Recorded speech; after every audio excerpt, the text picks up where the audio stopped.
Hey guys, so this is gonna be a recap of my performance at the Bloodstorm Hunt for Glory event here in Eindhoven in the Netherlands. So in the end, my list got second place at the event, with which I was really happy. I only got beaten by one player who played Orcs and Goblins and apparently was able to take even more points than me. Generally, the list performed quite well. I think it's also due to the matchups that I had, partly. Um, and yeah, I'll just go through my matches kind of quickly. I tried to take pictures of all the matches that I did, but in the end, at the end of the event, I found that I didn't really take that many pictures anymore. However, in the first match, I take quite some pictures, so here we go with the first match. My first match was against Saurian Ancients, so it's a new book. It's also a kind of new book for me. This is like the second time I faced him, I think. And as you can see on the picture, my opponent has two characters on Alpha Carnosaurs in the top left. I believe one of them had supernatural dexterity and the other one didn't have anything. That rounded out his characters, and otherwise he also didn't have any magic in the combat blocks themselves. He had two units of Pterodon Riders, so the Faint Flight units. He had a big unit of Gaiman warriors, so the crocodiles, the former Croxigores, if I can say that. Um, two units of Skink Hunters that were skirmishers but not scouts. Then a big unit of Saurian veterans, Tagu warriors. And they had spears, I think, with a beast in them that gave them parry and cannot be stomped. And then still a unit of skinks with a salamander beast that now has a breath weapon instead of being able to fry everything from 18-inch distance. Yeah, so that was it. These are the armies that we are playing. And then once again for me, I have 4 big units of state militia, I have 3 units of flagellants, and I have some artillery support with 2 units of reiters, and that is basically the list. So this was before deployment, and then we go to my turn. 1 has passed, I believe. And then my opponent's turn 1. I dropped for first, and then my opponent. So how it works at Bloodstorm events is that you can only get a +2 to get started. So it's still a bit of a gamble to get first turn if you drop for first turn. I did drop for first turn after we exchanged a couple of drops, and I knew that I could at least have some targets for shooting with my with a lot of my stuff. And then this is how the battle line ended up. So on the left side, I have my Locket of Sunna Griffin, who's quite a decent counter against the Alpha Carnosaurs. And then going from there, we have Flagellants in the back, State Militia in the forest. We have the Arcane Engine behind the forest, Flagellants on the right side of the forest, and then more moving towards the middle. Well, we have the mortar at the back of the line. Then we have the general on the Sun Griffin, Young Griffin. State Militia a bit more in the back, unit of Flagellants, 2 units of State Militia, the Reiters. And then all the way in the corner I still have a mortar and a cannon with an artificer. So I was aiming for my list to have a reliable cannon. So usually I played in the past 2 cannons without an artificer. I now opted to have 1 cannon with an artificer so that I can reroll, most importantly, the misfire table, so I cannot get into a situation where turn 1 I have a misfire and I don't get to shoot for the entire game anymore. My opponent still also had a Taurosaur that I forgot to mention before. But this is how my opponent deployed. I think that against my list he should have gone very, very aggressive or not engage at all. And what I saw as a bit of a flaw in his plan is that he had the 2 Carnosaurs all the way on the left side, whilst I would have put them basically next to where the Reiters are. And then sure, turn 1, you can still hide a little bit behind the Impossible if you want. Then afterwards you just fling everything forward, you hope for the best, and otherwise you're going to end up in a bit of a grindfest shootout. And that is not something that would be desirable, I would imagine. Yeah, so my first turn I get rid of most of the Skink Hunters, and otherwise I don't do that much damage actually. Then we go to his I think it's turn 3.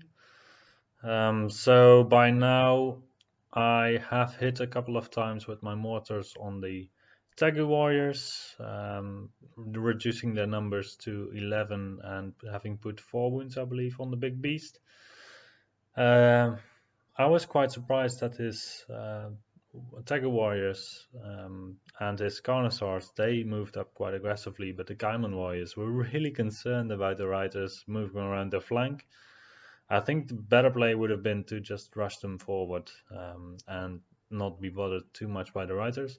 However, I mean, having riders in the back lines is incredibly frustrating. I've been there, and it's if you play with them, then it's quite easy to lose them early. But if you can get them around the enemy lines, then it's a feast. My wizard on Great Griffin is off the picture on the left side, so you can still see the line of sight being drawn out to make sure that I cannot charge the Pterodons with that. However, I could charge them with my Arcane Engine, provided that the Flagellants that are surrounded by the Pterodons, they would charge out of the way. So my opponent is trying to avoid the middle, which I think might be okay. His Taurosaur tried a very long charge on a 12, I believe, and unfortunately for him failed. He was charging into some Flagellants. I have my BSB around, and I had Guiding Light on some units there, so I wasn't too worried breaking or panicking away basically from that combat if it would go terribly wrong.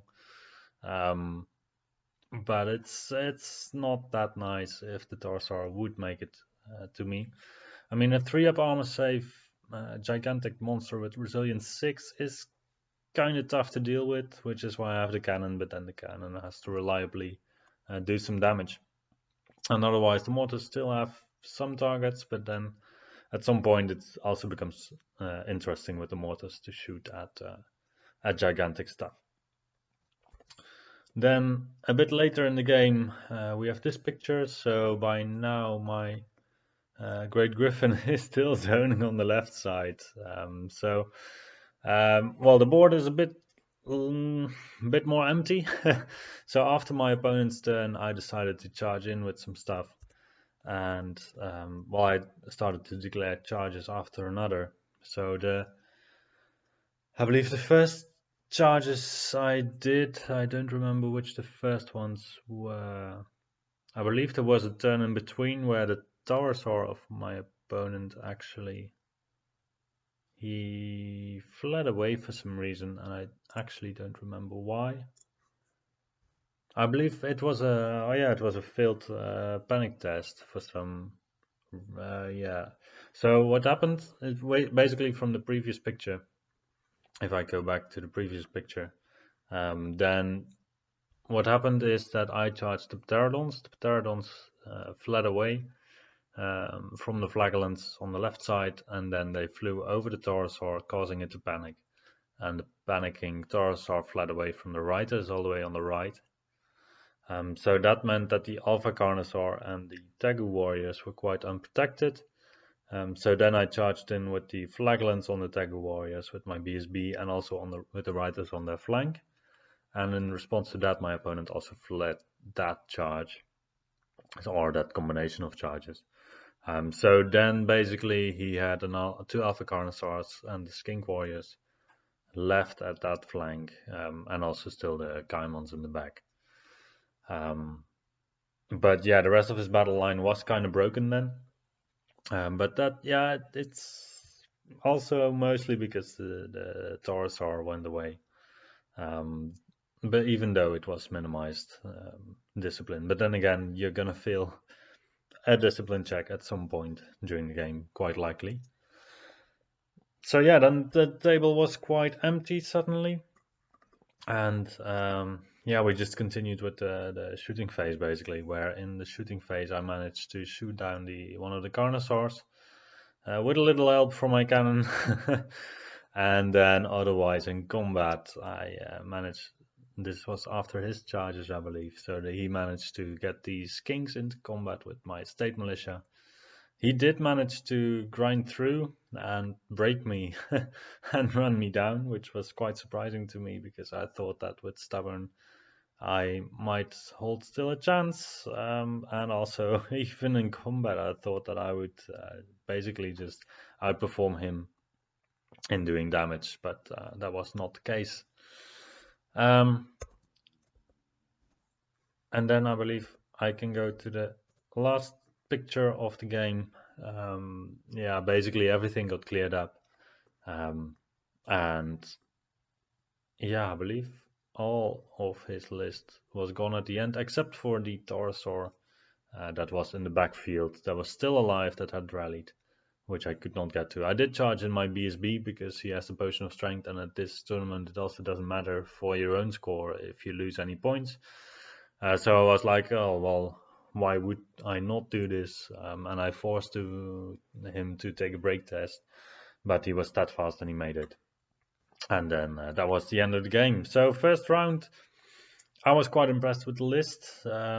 Just the potential of being able to delay and push with the combination of the flagellants and the state militia, allowing your artillery engine to work, and also being able to respond to any threat that comes your way with the state militia. Like if your opponent has a unit of Vargheists or something very mobile that can threaten your artillery pieces, normally with Empire of Sonstyle that is an issue, because then your crossbowmen cannot shoot at them, your handgunners cannot shoot, your riders are too busy elsewhere. But these state militia, your shooting goes, well, you get shooting every single round.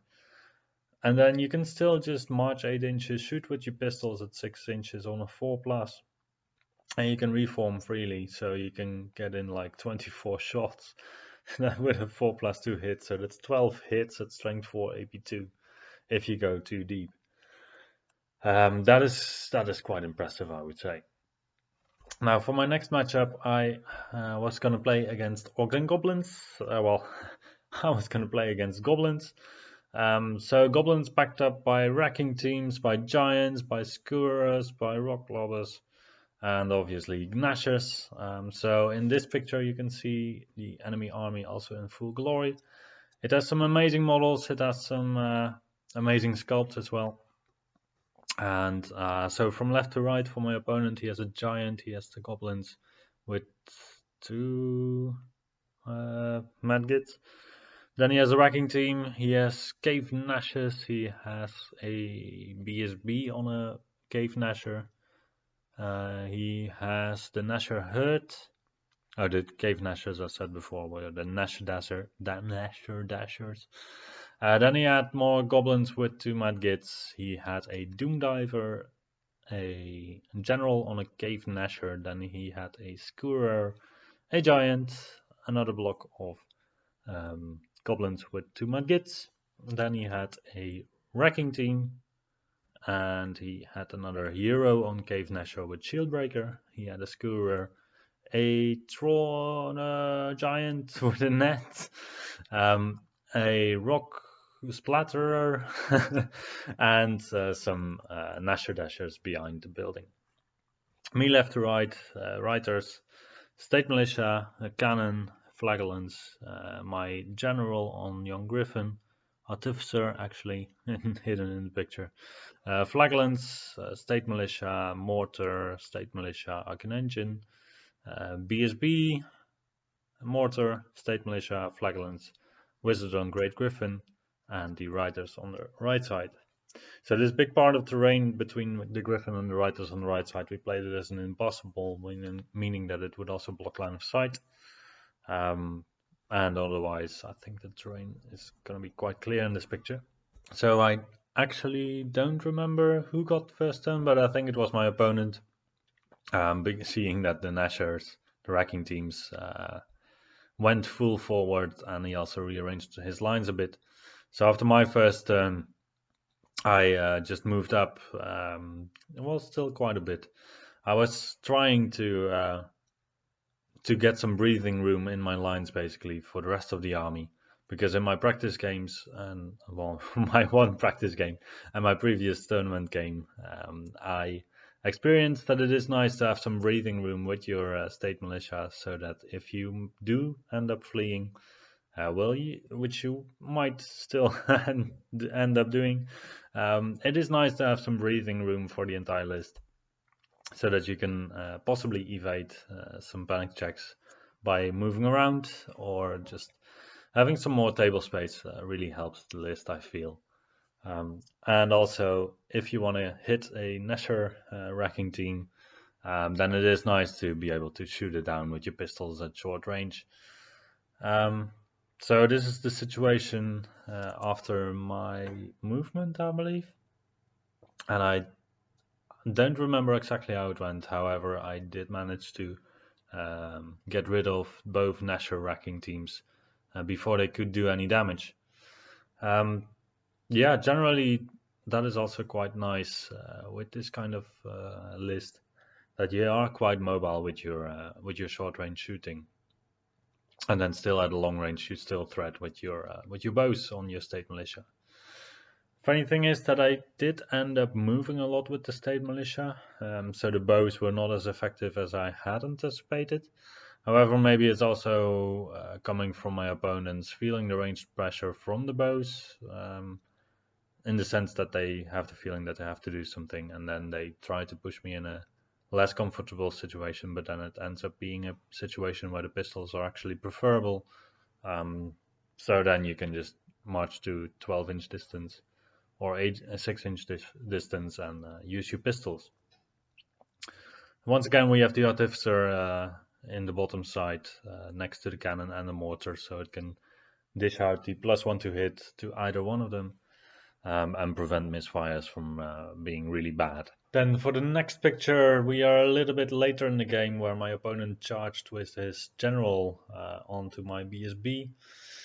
After I had my turn, where I put my Knight Commander behind the wall together with the Flagellants, so that they would get distracting. They also have no die enemy on them, with lightning reflexes from the Arcane Engine, so that they strike at agility 5, which is actually quite impressive. So my opponent could have charged the Cave Nashers into my Flagellants, but then my Flagellants would have hit him on 3+, wounded on 2+, with battle focus. So probably that would have been mutual annihilation, even though I was at defensive 3 with distracting because of the wall. So he would only hit me on 5+. So this was actually quite a favorable situation for me, I think, there. Otherwise, my opponent's giants, they do prove a little bit of an issue for me, with the Flagellants having to clean them out. Giants, 7 hit points on giants, and then having 3 giants is quite quite impressive, to be honest. It's 21 wounds that I cannot deal with that well. So sure, I have my cannon, I have my mortars, but I felt like this might be a long-term problem a little bit for the list, where you have just not that well armored enemy gigantic models. But then again, with the bows, you can also do something about that, obviously. But hunting for 6s is still a bit of an issue, especially if you wanna walk with the units. Sure, when things get close and you're able to march around, then you can go with the pistols, and if you go 12 wide, you have 24 shots that hit on 4+, and on giants that wound on 5+. So you would expect something like 4 wounds, which is nothing to be sad about from a unit of state militia. But yeah, 21 wounds with resilience 5 is still quite a lot if you have to deal with it. Especially if you only have a BSB bubble and a general bubble, and you have to rely on these, because otherwise you discipline 6. Anyway, so this is how I set up my turn. My BSB unfortunately died against his general, but then in the next turn I did get a counter charge with my Griffin onto his general, and then I was able to remove it from the game. Otherwise, yeah, but the list is just moving forward, basically. So the Flagellants, they had to declare a charge either against Cave Nashers, whilst I would be striking at Great Weapon Initiative.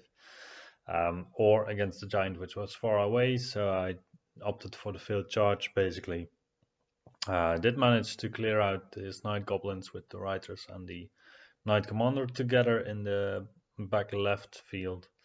And as the game would continue, my army would basically go to the top right of the field, with my opponent not having a BSB and a general anymore. And I had one unit of State Militia that had to take a terror check for the giant on the left side at some point, and I luckily made that. However, I also made some space for them to land if they would fail a fear test or a terror test, that they would be able to end up in between, so that I would not have State Militia flying through my entire lines, panicking everything off the board. That is another advantage that I see with this type of list, where you're quite flexible with all of your units so that you can plan for panic tests, whilst normally with Empire of Sun style, with infantry at least, you will end up taking a lot of panic tests, and it will go wrong from time to time, and you're not mobile enough that you can compensate for the risk of eternal panic tests. Generally, I'm also quite happy with how offensive the battle line plays, compared with the artillery that can just hang back and do its job. Like, you don't really offer your opponent any aggressive opportunities in this list, it feels like, so that they can really do their number on you. Then for the last game, I sadly only have one picture available. However, it was not too big of a list that my opponent had, so I can still explain everything basically based on this picture. So from left to right at his board, my opponent had, well, he had Warriors of the Dark Gods. So at the place where the dice are now was his big unit of Chosen Knights of 5 with a Chosen Lord of Gluttony. Then he had a unit of Dogs of 5. He had a Giant, which is now all the way on the bottom. And then he had his big block of warriors, block of 20 warriors with a wizard, one alchemy wizard master. Then he had on the right side of the impossible, he had a unit of 10 warriors, then he had a unit of dogs, and he had his Veldrak ancestor. So I dropped for first turn already at some point, because I did like to get the +2 to get started, because I figured that, well, my shooting would do a bit of a number on him, to make sure that I could get into the engagement later. And then my opponent decided that his Veldrak ancestor would be as far away from my cannon as possible, which I found quite funny, because then it would just give me basically 6 turns of shooting instead of something like 3 turns before I would have to engage him. So I think that was a bit of a mistake on my opponent's part, maybe. But then again, he thought that he could still get out of cannon range for some time. But then again, it's a bit about focus fire, right? If you can throw your Chosen Lord forward together with your Veldrak ancestor at the same time, then my cannon can only shoot once. And if you manage to give me a first turn where I can shoot at your Chosen Knights, whittle them down a little bit, make sure that I can get the Weirdstone off with just some bow shots, and then throw a cannonball over your Lord, then if I can do that for 2 turns, then you have quite a big chance that the Chosen Lord is not going to be there anymore. So that was quite that was quite manageable from my side. And then later in the game, he basically came to me. I tried to zone with my wizard on Great Griffin. This is turn 4 or 5, I believe, because I deployed my Great Griffin all the way on the left side to also make him not deploy his Veldrak ancestor basically on that flank. Because with alchemy magic, he only has Silver Spike, which does D3 wounds to take down my Griffin. But his wizard was already deployed in the middle of the field, so I could reliably put him on the flank, so that my opponent's Veldrak ancestor could actually not be all the way on the left side where all the drink cans are. because then he would end up in an engagement with my Great Griffin, and that does not end well for the Veldrag ancestor. Once again, I was quite happy with the mobility of the state militia, being able to just walk around, especially against this army with so few threats on the table, basically, because he had one unit of chosen knights that ended up with two chosen knights charging into some flagellants and then just dying to the flagellants, basically. I don't remember exactly how that happened, but I believe there was in the end only one chosen knight who arrived. So that was quite fine. And otherwise, yeah, it's there was just not enough stuff on the table. So I think I still could have done a bit better in terms of damage output for my ranged stuff, because basically out of the warriors, well, he did cast Word of Iron on the warriors every single turn, which was a good move, which meant that the other targets were a bit more appealing. So I did end up just being out of range for some time, but that was also quite okay. So in the end, if the only downside in the game is that you can only shoot at one target, which you're going to be able to just feed a couple of units and that's it, then it's also quite a decent matchup, I think. So in the end, I did get everything of my opponent's list except for his big block of warriors, of which were 5 remaining at the end of the game. My opponent got 2 units of flagellants, I believe, 1 unit of state militia, and I thought there was something else. Oh, the general. He did get the general because he got a a silver spike that did 3 wounds in one go. And he also got the arcane engine because I charged into the warriors at some point with the arcane engine, with state militia on the flank, with flaglands in the rear, and then the impact hits of the of the arcane engine did not do anything, even though my opponent did not have a Word of Iron on. And obviously the attacks also didn't do anything. And my opponent did like 4 wounds to the arcane engine. So if I hadn't charged in with the arcane engine, that combat actually would have gone better than without charging in. All in all, I had 3 just great games, basically, in terms of opponents, and also, well, the games themselves also went really well. If you would play this as a tournament list in a normal tournament, well, you're going to have to include some scoring units because currently the list has none. You do have 500 extra points to play with in normal tournaments. However, your opponents will also have 500 points extra. So I think you should include some scoring, obviously, but then still there's going to be scenarios where you will struggle. So Hold the Ground, for example, is not going to be that viable, maybe, because either you're going to put in one scoring unit that is really beefy, and then you can put that on the objective, but then you're not going to grind them out normally because you just want to do the other stuff of the game rather than being in combat from turn 1 onwards. Breakthrough is going to be manageable if you have a marshal that can give an order to your scoring units to get some extra march. You could get like electoral cavalry darts, but I'm not a big fan of those, so I would prefer Imperial Guard or heavy infantry, especially since in Empire of Sunstar with the orders, you're going to be able to march sufficiently to get to the enemy deployment. However, then you really have to be able to get through where you need to be able to get through. And you mostly want to deploy as the first player with this list, so that is going to be still a challenge, maybe. Otherwise, you have Spoils of War, and the one that I always forget with the markers at the end of the game. That could still be quite okay, or at least quite manageable. Then you still have Capture the Flags, which is going to be amazing, because you have an entire army that you can throw away. And then you have 3 scoring units that just hide in the corner of the field, so that should be fine. I mean, none of my artillery pieces ever felt any pressure from my opponent's list. So in that sense, it went really well protecting the backfield.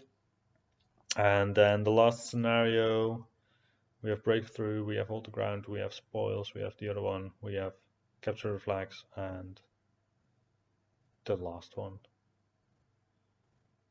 Oh, King of the Hill, King of the Hill.